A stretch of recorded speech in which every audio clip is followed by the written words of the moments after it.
നരേന്ദ്രമോദി സംസാരിക്കുന്നു. അതിലേക്ക് പിന്നെ എൻ്റെ എല്ലാ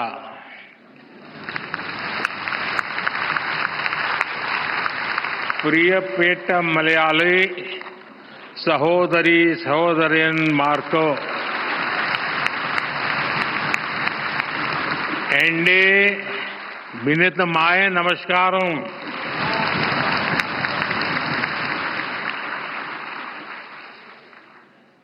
आज ये परिसर देश के इतिहास की एक अभूतपूर्व घटना को याद करने का साक्षी बन रहा है. एक ऐसी ऐतिहासिक घटना जिसने न केवल हमारे स्वतंत्रता आंदोलन को नई दिशा दी, बल्कि स्वतंत्रता के उद्देश्य को, आजाद भारत के सपने को ठोस मायने दिए. 100 साल पहले श्री नारायण गुरु और महात्मा गांधी की वो मुलाकात आज भी उतनी ही प्रेरक है, उतनी ही प्रासंगिक है. 100 साल पहले हुई वो मुलाकात सामाजिक समरसता के लिए, विकसित भारत के सामूहिक लक्ष्यों के लिए आज भी ऊर्जा के बड़े स्रोत की तरह है. इस ऐतिहासिक अवसर पर मैं श्री नारायण गुरु के चरणों में प्रणाम करता हूं. मैं गांधी जी को भी अपनी श्रद्धांजलि अर्पित करता हूं. भाई बहनों, श्री नारायण गुरु के आदर्श पूरी मानवता के लिए बहुत बड़ी पूंजी है. जो लोग देश और समाज की सेवा के संकल्प पर काम करते हैं, श्री नारायण गुरु उनके लिए प्रकाश स्तंभ की तरह है. आप सभी जानते हैं कि समाज के शोषित, पीड़ित, वंचित वर्ग से मेरा किस तरह का नाता है, और इसलिए आज भी मैं जब समाज के शोषित, वंचित वर्ग के लिए बड़े निर्णय लेता हूं, तो मैं गुरुदेव को जरूर याद करता हूं. 100 साल पहले के वो सामाजिक हालत, सदियों की गुलामी के कारण आई विकृतियां, लोग उस दौर में उन बुराइयों के खिलाफ बोलने से डरते थे, लेकिन श्री नारायण गुरु ने विरोध की परवाह नहीं की. वो कठिनाइयों से नहीं डरे, क्योंकि उनका विश्वास समरसता और समानता में था. उनका विश्वास सत्य, सेवा और सौहार्द में था. यही प्रेरणा हमें सबका साथ, सबका विकास का रास्ता दिखाती है. यही विश्वास हमें उस भारत के निर्माण के लिए ताकत देता है जहां अंतिम पायदान पर खड़ा व्यक्ति हमारी पहली प्राथमिकता है. साथियों, शिवगिरी मठ से जुड़े लोग और संत जन भी जानते हैं कि श्री नारायण गुरु में और शिवगिरी मठ में मेरी कितनी अगाध आस्था रही है. मैं भाषा तो नहीं समझ पा रहा था, लेकिन पूज्य सच्चिदानंद जी जो बातें बता रहे थे, वो पुरानी सारी बातें याद कर रहे थे. और मैं भी देख रहा था कि उन सब बातों पर आप बड़े भाव विभोर होकर के उसके साथ जुड़ जाते थे। और मेरा सौभाग्य है कि मठ के पूज्य संतों ने हमेशा मुझे अपना स्नेह दिया है। मुझे याद है 2013 में, तब तो मैं गुजरात में मुख्यमंत्री था, जब केदारनाथ में प्राकृतिक आपदा आई थी, तब शिवगिरी मठ के कई पूज्य संत वहां फंस गए थे, कुछ भक्तजन भी फंस गए थे। शिवगिरी मठ ने वहां फंसे लोगों को सुरक्षित निकालने के लिए भारत सरकार का संपर्क नहीं किया था। प्रकाश जी बुरा मत मानना। शिवगिरी मठ ने, मैं एक राज्य का मुख्यमंत्री था, मुझे आदेश दिया और इस सेवक पर भरोसा किया कि भाई ये काम तुम करो। और ईश्वर कृपा से सभी संत, सभी भक्तजन को सुरक्षित में ला पाया था। साथियों, वैसे भी मुश्किल समय में हमारा सबसे पहला ध्यान उसकी ओर जाता है जिसे हम अपना मानते हैं, जिस पर हम अपना अधिकार समझते हैं। और मुझे खुशी है कि आप अपना अधिकार मुझ पर समझते हैं। शिवगिरी मठ के संतों के इन अपनेपन से ज्यादा आत्मिक सुख की बात मेरे लिए और क्या हुई। साथियों, मेरा आप सबसे एक रिश्ता काशी का भी है।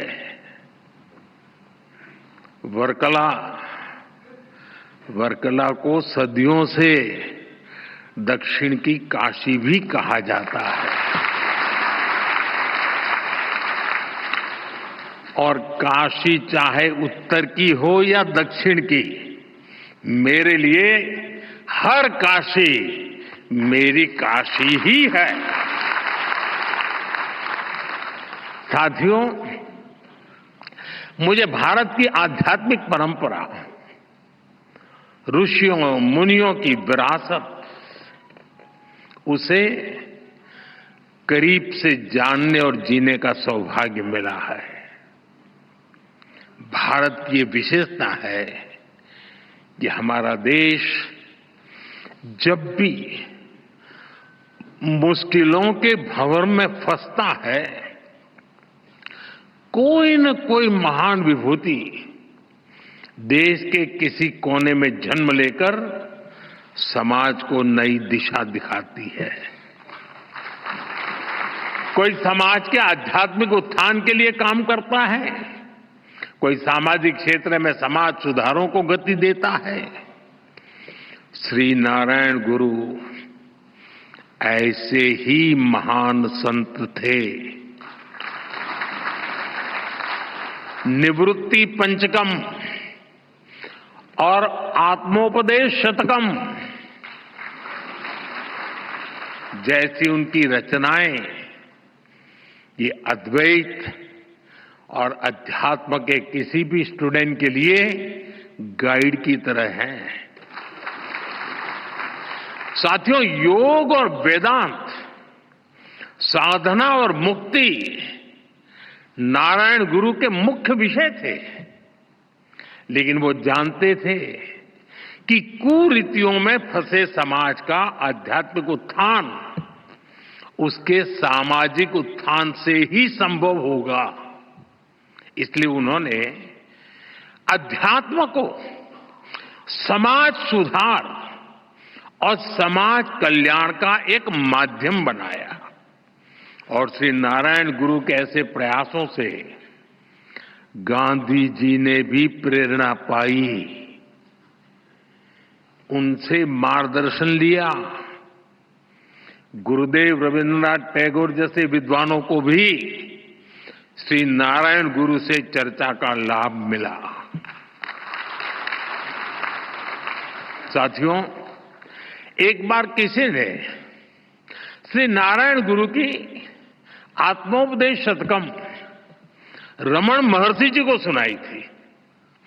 उसे सुनकर रमण महर्षि जी ने कहा था, अवर एल्लाम तेरिंजवर, यानी वो सब कुछ जानते हैं।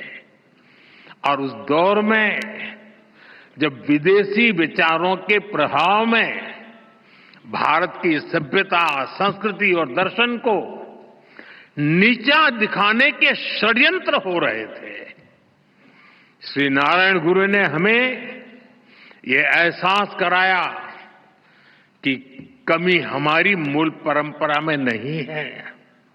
हमें अपने आध्यात्म को सही अर्थों में आत्मसात करने की जरूरत है।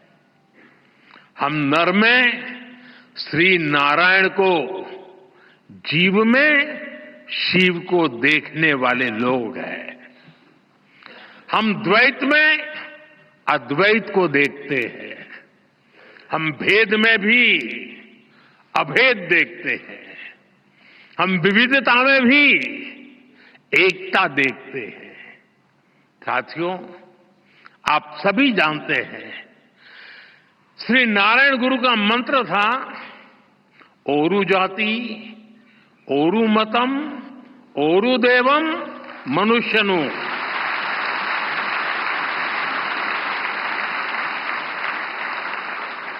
यानी पूरी मानवता की एकता, जीव मात्र की एकता, ये विचार भारत की जीवन संस्कृति का मूल है, उसका आधार है। आज भारत उस विचार को विश्व कल्याण की भावना से विस्तार दे रहा है। आप देखिए, अभी हाल ही में हमने विश्व योग दिवस मनाया। इस बार योग दिवस की थीम थी, yoga for one earth one health, यानी एक धरती एक स्वास्थ्य। इसके पहले भी भारत ने विश्व कल्याण के लिए वन वर्ल्ड वन हेल्थ जैसे इनिशिएटिव शुरू किया है। आज भारत सस्टेनेबल डेवलपमेंट की दिशा में वन सन, वन अर्थ, वन ग्रिड जैसे ग्लोबल मूवमेंट को भी लीड कर रहा है। आपको याद होगा 2023 में भारत ने जब G20 समिट को होस्ट किया था, हमने उसकी भी थीम रखी थी, one earth, one family, one future. हमारे इन प्रयासों में वसुधैव कुटुंबकम की भावना जुड़ी हुई है। श्री नारायण गुरु जैसे संतों की प्रेरणा जुड़ी हुई है। साथियों, श्री नारायण गुरु ने एक ऐसे समाज की परिकल्पना की थी जो भेदभाव से मुक्त हो। मुझे संतोष है कि आज देश सैचुरेशन अप्रोच पर चलते हुए भेदभाव की हर गुंजाइश को खत्म कर रहा है। लेकिन आप 10-11 साल पहले की हालत को याद करिए। आजादी के इतने दशक बाद भी करोड़ों देशवासी कैसा जीवन जीने को मजबूर थे। करोड़ों परिवारों के सिर पर छत तक नहीं थी। लाखों गांवों में पीने का साफ पानी नहीं था। छोटी छोटी बीमारी में भी इलाज कराने का विकल्प नहीं। गंभीर बीमारी हो जाए तो जीवन बचाने का कोई रास्ता नहीं। करोड़ों गरीब, दलित, आदिवासी महिलाएं मूलभूत मानवीय गरिमा से वंचित थे। और ये करोड़ों लोग इतनी पीढ़ियों से इन कठिनाइयों में जीते चले आ रहे थे कि उनके मन में बेहतर जिंदगी की उम्मीद तक मर चुकी थी। जब देश की इतनी बड़ी आबादी ऐसी पीड़ा और निराशा में थी, तब देश कैसे प्रगति कर सकता था? और इसलिए हमने सबसे पहले संवेदनशीलता को सरकार की सोच में ढाला। हमने सेवा को संकल्प बनाया। इसी का परिणाम है कि हम पीएम आवास योजना के तहत करोड़ों गरीब, दलित, पीड़ित, शोषित, वंचित परिवारों को पक्के घर दे पाए। हमारा लक्ष्य हर गरीब को उसका पक्का घर देने का है। और ये घर केवल ईंट सीमेंट का ढांचा नहीं होता, उसमें घर की संकल्पना साकार होती है, तमाम जरूरी सुविधाएं होती है। हम 4 दीवारों वाली इमारत नहीं देते, हम सपनों को संकल्प में बदलने वाला घर देते हैं। इसलिए पीएम आवास योजना के घरों में गैस, बिजली, शौचालय जैसी हर सुविधा सुनिश्चित की जा रही है। जल जीवन मिशन के तहत हर घर तक पानी पहुंचाया जा रहा है। ऐसे आदिवासी इलाकों में जहां कभी सरकार पहुंची ही नहीं, आज वहां विकास की गारंटी पहुंच रही है। आदिवासियों में, उसमें भी जो अति पिछड़े आदिवासी हैं, हम उनके लिए पीएम जनमन योजना शुरू की है। उससे आज कितने ही इलाकों की तस्वीर बदल रही है। इसका परिणाम ये है कि समाज में अंतिम पायदान पर खड़े व्यक्ति में भी नई उम्मीद जगी है। वो न केवल अपना जीवन बदल रहा है, बल्कि वो राष्ट्र निर्माण में भी अपनी मजबूत भूमिका देख रहा है। साथियों, श्री नारायण गुरु ने हमेशा महिला सशक्तिकरण पर जोर दिया था। हमारी सरकार भी वुमेन लेड डेवलपमेंट के मंत्र के साथ आगे बढ़ रही है। हमारे देश में आजादी के इतने साल बाद भी ऐसे कई क्षेत्र थे जिनमें महिलाओं की एंट्री ही बैन थी। हमने इन प्रतिबंधों को हटाया। नए नए क्षेत्रों में महिलाओं को अधिकार मिले। आज स्पोर्ट्स से लेकर स्पेस तक हर फील्ड में बेटियां देश का नाम रोशन कर रही है। आज समाज का हर वर्ग, हर तबका एक आत्मविश्वास के साथ विकसित भारत के सपने को उसमें अपना योगदान दे रहा है। स्वच्छ भारत मिशन, पर्यावरण से जुड़े अभियान, अमृत सरोवर का निर्माण, मिलेट्स को लेकर जागरूकता जैसे अभियान, हम जन भागीदारी की भावना से आगे बढ़ रहे हैं। 140 करोड़ देशवासियों की ताकत से आगे बढ़ रहे हैं। साथियों, श्री नारायण गुरु कहते थे, विद्या प्रबुद्धर आऊका, संगठना कौन, शक्तर आऊका, प्रयत्नम कौन, संपन्नार आऊका। यानी enlightenment through education, strength through organisation, prosperity through industry. उन्होंने खुद भी इस विजन को साकार करने के लिए महत्वपूर्ण संस्थाओं की नींव रखी थी। शिवगिरी में ही गुरुजी ने शारदा मठ की स्थापना की थी। मां सरस्वती को समर्पित ये मठ, इसका संदेश है कि शिक्षा ही वंचितों के लिए उत्थान और मुक्ति का माध्यम बनेगी। मुझे खुशी है कि गुरुदेव के उन प्रयासों का आज भी लगातार विस्तार हो रहा है।